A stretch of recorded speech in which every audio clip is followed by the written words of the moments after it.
Sot kemi bukë me salcë kosi dhe salcën e kosit e kam bërë vetë. Po lexoja komentet e videoja që postova dje dhe shumë për jush doni të dini të recetën se si e përgatis unë salcën e kosit në shtëpinë time. Dhe ja ku e keni recetën.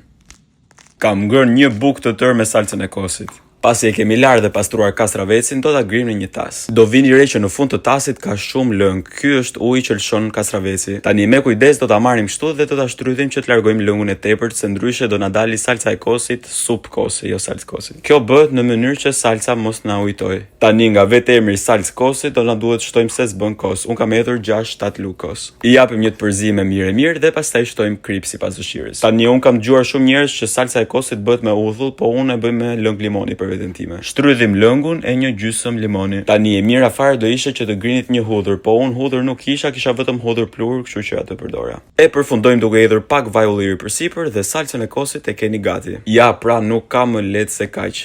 Kush e pa videon që postova dje, di shumë mirë që me këtë salcën e kosit bëra një super sanduiç. Tani dua t'ju bëj një pyetje, më shkruani në komente se çfarë doni që të përgatis në videon e radhës, do t'i lexoj të gjitha komentet. Videon do ta mbyll duke ju kujtuar juve që t'i bëni kësaj videos like, më lini një koment dhe shtypni butonin follow për më shumë video të tjera. Bashkë do të shihemi në videon tjetër. Ciao.